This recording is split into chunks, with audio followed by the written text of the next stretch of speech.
ಸಿಂಧನೂರು ಸಮುದಾಯ ಘಟಕದಿಂದ ನಗರದ ಟೌನ್ ಹಾಲ್ ರಂಗಮಂದಿರದಲ್ಲಿ ವಿಕ್ರಮ್ ವಿಸಾಜಿ ರಚಿಸಿದ ಕಾದಂಬರಿ ಆಧಾರಿತ ರಕ್ತ ವಿಲಾಪ ನಾಟಕ ಮತ್ತು ಹನುಮಂತ ಹಾಲ್ಗೇರಿ ಅವರ ಹೂರು ಸುಟ್ಟರೂ ಹನುಮಪ್ಪ ಹೊರಗ ಎಂಬ ನಾಟಕವನ್ನು ಕಲಾವಿದರು ಪ್ರದರ್ಶನ ಮಾಡಿ ಪ್ರೇಕ್ಷಕ ಪ್ರಭುಗಳ ಮನ ಗೆಲ್ಲುವಲ್ಲಿ ಯಶಸ್ವಿಯಾದರು.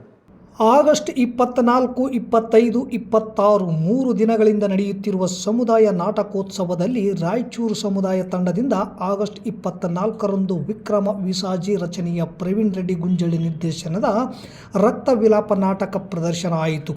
ಎಂ ಕಲಬುರ್ಗಿಯವರ ಜೀವನದಲ್ಲಿ ನಡೆದ ಘಟನೆಗಳನ್ನು ನಾಟಕ ರೂಪದಲ್ಲಿ ತಂದು ಅದನ್ನು ರಂಗಕಲಾ ಮೇಲೆ ತೋರ್ಪಡಿಸುವ ಮೂಲಕ ಕಲಾವಿದರು ಪಾತ್ರಕ್ಕೆ ಜೀವಕಳೆ ತುಂಬಿ ಅಭಿನಯಿಸಿದ್ದಾರೆ.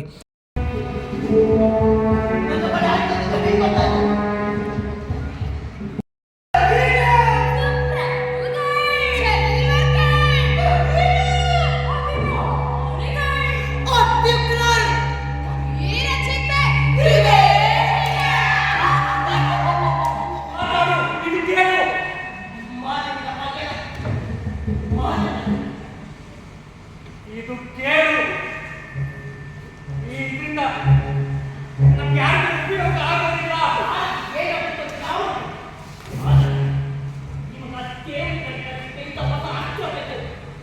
ಬೇಕಾದ ನರಕ ಕಳಿಸು, ನಿನ್ನ ದೇವತೆಗೆ ಮಾತ್ರ ಕಳಿಸ್ಬೇಡ. ಯಾಕಂದ್ರೆ ನಿನ್ನ ದೇವತೆಗೆ ಬಂದಂತಹ ದುರ್ಗತಿ ನನಗೆ ಬರಬಾರ್ದು.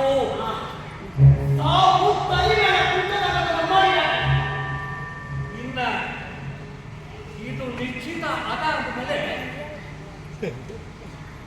ಈ ಹುಡುಗನಿಗೆ ಇದನ್ನು ಏನ್ ಮಾಡೋಕ್ಕೆ ಸಾಧ್ಯ? ಕೆಲವು ತಿಂಗಳಿದೆ, ಸೋಮ ಶಿವರಾತ್ರಿ, ಮರಣ ಮಹಾನವಮಿ,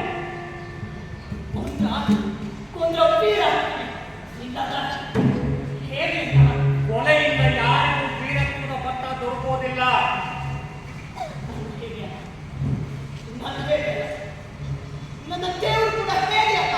ಯಾರು ಮಿದುಳನ್ನ ಇನ್ನೊಬ್ಬರ ಕೈಯಾಗ ಕೊಡ್ತಾರೋ ಅವರು ಹೇಳಿ, ಸ್ವಾತಂತ್ರ್ಯ ಕಳೆದುಕೊಂಡವ್ರು ಹೇಳಿ, ಸ್ವತಂತ್ರವಾಗಿ ಯೋಚಿಸುವ ಶಕ್ತಿ ಇಲ್ಲದೆ ಇರೋರು ಹೇಳಿ, ಇಂಥ ಗುಲಾಮರನ್ನು ಸೃಷ್ಟಿಸುವ ಈ ಸಮಾಜ ಹೇಳಿ.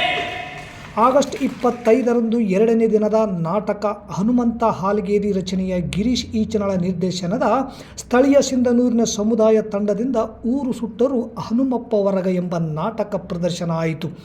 2 ಊರಿನ ನಡುವೆ ಹನುಮಪ್ಪ ಮೂರ್ತಿ ಪ್ರತಿಷ್ಠಾಪನೆಗಾಗಿ ನಡೆಯುವ ಜಗಳ ಕೇಸ್ ಆಗಿ ಕೋರ್ಟ್ ಮೆಟ್ಟಿಲೇರಿ ಮನೆ ಮಠ ಕಳೆದುಕೊಂಡು ಬದುಕಿಗಾಗಿ ಕೆಲಸ ಹುಡುಕಲು ಗುಳೆ ಹೋಗುವ ಪ್ರಸಂಗ. ಕೊನೆಗೆ 2 ಊರಿಗೂ ಹನುಮಪ್ಪ ಬೇಡವಾಗಿ ಊರಿನ ಹೊರಗ ಹನುಮಂತನನ್ನು ಬಿಟ್ಟು ಹೋಗುವ ಪ್ರಸಂಗವನ್ನು ಸಿಂಧನೂರಿನ ಎಸ್ ದೇವೇಂದ್ರಗೌಡ, ವೆಂಕನಗೌಡ, ಮಲ್ಲಿಕಾರ್ಜುನ ಕೋಟೆ, ಸಂಗೀತ, ವೀರೇಶ್ ಕೋಟೆ, ಎಂ ಗೋಪಾಲಕೃಷ್ಣ, ಶಿವಕುಮಾರ್ ಸೇರಿದಂತೆ ಸ್ಥಳೀಯ ಕಲಾವಿದರ ಅಮೋಘ ನಟನೆಗೆ ರಂಗಾಸಕ್ತರು, ಪ್ರೇಕ್ಷಕ ಪ್ರಭುಗಳು ಸಿಳ್ಳೆ ಹೊಡೆದು ಚಪ್ಪಾಳೆ ತಟ್ಟುವ ಮೂಲಕ ಪ್ರೋತ್ಸಾಹಿಸಿದರು.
ನ್ಯೂಸ್, ಇದು ನಿಮ್ಮ ಧ್ವನಿ.